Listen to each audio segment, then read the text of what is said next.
কলা পাতা দিয়ে চারা তৈরি করা দেখে অনেকেই অবাক হয়েছিলেন। তো অনেকেই জানতে চেয়েছিলেন যে আমি কিভাবে এই কলা পাতাগুলো দিয়ে চারা তৈরি করি। তো আপনারা অনেকে বলেছেন, তাই আজকের ভিডিওটা এই কলা পাতার কিভাবে চারা তৈরি করি ওইটা নিয়ে। তো এর জন্য সবার আগে আমাদের প্রয়োজন কিছু কলা পাতা, এবং এগুলো আমি ধুয়ে খুব সুন্দর করে নিয়েছি সাইজ করে।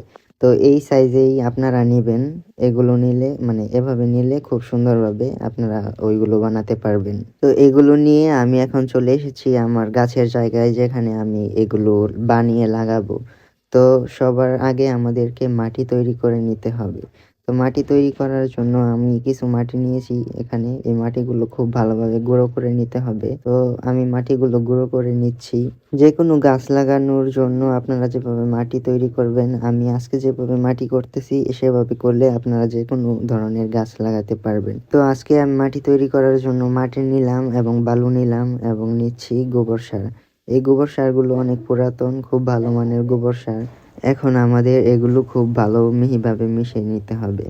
একটা দানাও রাখবেন না, একদম যত পারেন তত মিহিভাবে এগুলো মিক্স করে নেবেন। তো আমি মিক্স করে নিচ্ছি। তো আমাদের মাটি মিক্স করা শেষ। এখন আমরা সেই কলা পাতার গ্লাসগুলো বানাবো। তো এর জন্য প্রথমেই নিয়ে নিচ্ছি একটা কলা পাতা।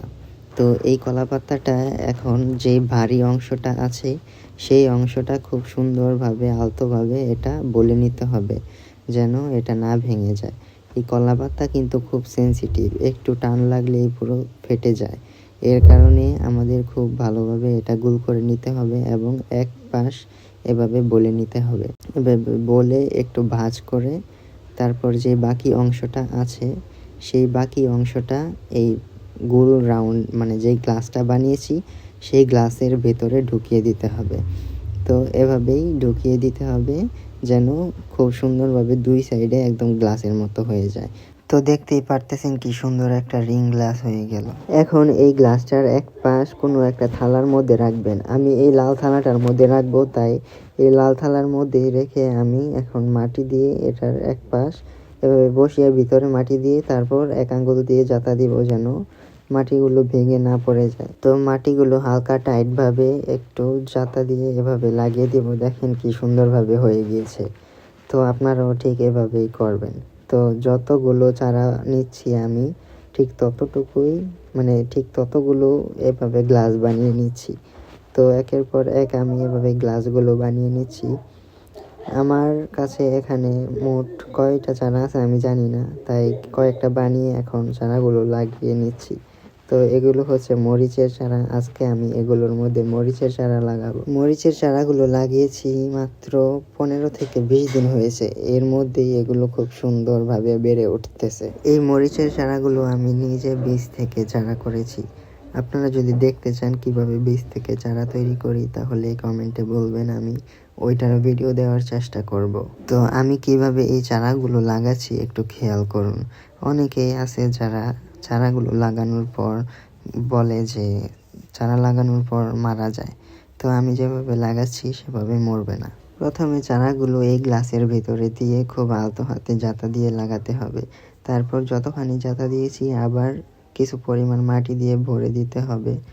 তারপরে এভাবে খুব সুন্দরভাবে চারাগুলো সোজাভাবে লাগাতে হবে। দেখেন আমি কিভাবে চারাগুলো সোজা করে দিচ্ছি। আমি কিছু পরিমাণ মাটি দিয়ে গোড়ার মধ্যে দিয়ে যতক্ষণ পর্যন্ত চারাটা সোজা না হয় ঠিক ততক্ষণ পর্যন্ত এটাকে সোজা করে থাকি। এখন হলো মেইন পর্যায়ে। তো কিছু পরিমাণ জলের মধ্যে আমি এই ম্যাগনেসিয়াম সালফেট অথবা এপসম সল্ট গুলে এই চারাগুলোর মধ্যে দিয়ে দিব। তো অনেকে বলে যে চারাগুলো নেতিয়ে পড়ে লাগানোর পর। যদি যে কোনো চারা রিপোর্ট করার পর এই ম্যাগনেসিয়াম যুক্ত জল দেন তাহলে আর নেতিয়ে পড়বে না, চারাগুলো খুব সুস্থ থাকবে, পরের দিনও নেতিয়ে পড়বে না। এখন এই ম্যাগনেসিয়াম সালফেটটা পানির মধ্যে গুলে খুব সুন্দরভাবে দিয়ে দিব।